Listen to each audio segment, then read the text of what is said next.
Hello everyone, I hope all of you are doing good in this very weird year we are living. This is Miguel from Kin, and my localization twin, Maria Khani, asked me to share with you the approaches we are taking at my company Kin, the Candy Crush makers, to adapt to the new normal that we are all forced to embrace during this 2020. And while it's true that the video game industry is one of the industries least affected by COVID-19, it's still true that every crisis presents opportunities for improvement and to grow. And that is what we are pursuing from the Globalization department that I lead. So today, what I want to share in this short video are 4 focus areas that we are pursuing during this year and that maybe might be useful for you. So let me present you here my screen. And what I would like to start first is that what we are doing is what we call push globalization activities to the left. Because during this year, we have started a movement to push globalization activities to the left. That basically what we seek is to consider localization process just another business processes, that it needs to be integrated in product development instead of an afterthought. In this slide, here you get an overview of the software development process to create a video game, which, by the way, will be the same process to build any mobile app that you might create.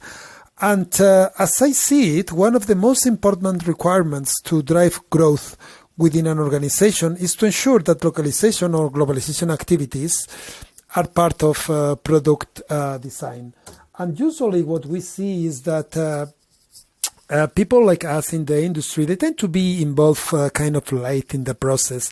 And I think there is a better way of doing it, and this is the idea that I'm pitching within Kin, because I want that we have a seat here in the table, so we have a possibility to decide about the company strategy, and growth happens there. It's around investment gate, it's around the playtest. So this is what push globalization activities to the left means. It means find a way to move you from the middle, where localization is considered as an afterthought, to something much sooner. So that's the first thing that we are doing during this year to grow, even during the COVID-19 pandemic. The second idea that I want to share with you is to consider and reflect about reviewing your localization process. And this is the second initiative we are pursuing during this year. We want to be closer to where the decisions are made, as I mentioned earlier. And growth happens being involved earlier. And to do this, we need data.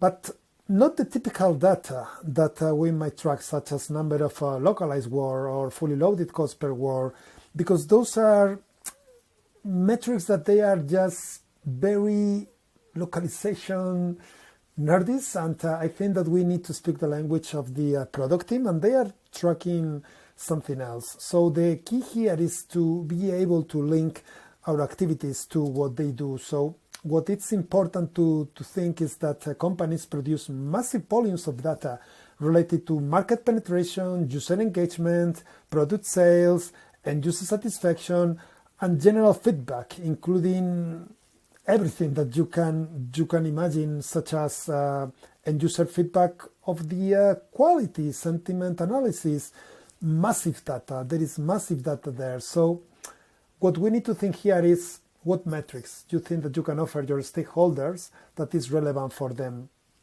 So this is the second area that we are focusing at Kin and within my globalization team. The third idea that I want to share today with you is an area that we are focusing, which is to ensure that your workflows are smooth and easy to understand, as easy as possible, because that will help you transition into new markets. We were doing this in our push globalization activities to the left by embracing workflow automation and platform connectors And for example, we enable the connection between game engines and our content management system, both of which can help a lot when it comes to localization.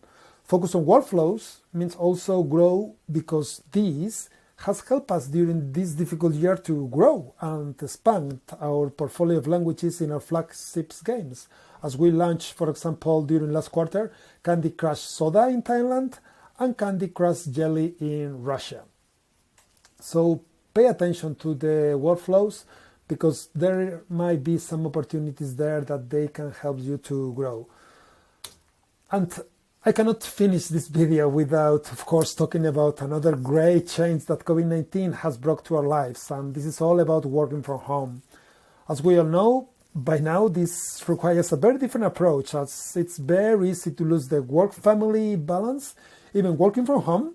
How ironic, but it may have happened to you. It happened to me that I ended up working longer hours, and even being more stressed than when I was going to the office every day. So here, what I want to share with you is our experience, because in our organization, we brought together all the divisions of Activision, Blizzard, and King, and we are roughly 8,000 employees, and we moved working from home in a record time of a couple of days, and that was massive. And what I want to share with you is what has worked well for us. Collaboration tools are super important. I love Miro. I didn't know Miro before, and this is now my canvas to brainstorm with my team, so it's super important. I also found that it's very important to focus on the team spirit and invest, so there is still like a kind of feeling of sharing something. So in here, what it has worked well for me is the virtual beers, the coffee breaks, so that might be something that it could be useful also for you. Ensuring alignment is also very important, because when we are working remotely, we might not be super aligned always about what's the definition of success. So please ensure that alignment between all stakeholders is there. A plan B, it's good to have. It's not the same working from home than being at the office. So preparing a risk plan, it's crucial, I think, and we also invested some time in this area. And since we are remote nowadays, what is important is that we find a way to centralize all this information, because this is going to be super handy, and finding a hub to store all this information is going to be very, very, very relevant. And last but not least, be cultural intelligence savvy. You need to know your team. You need to know the chemistry. You need to know when you need to jump or when you need to give them some time. It's very important that you empathize with everyone, with your team, with your provider. So please, please, please ensure that this is in your planning when you are working from home, because this has been super, super important. So yeah. I hope you found this video useful, and I wish you a great session discussing and brainstorming some ideas, so we can keep proving the world that the localization industry will make it through this crisis again, as we did it in all the previous one. Please stay strong, please stay safe, and hasta luego!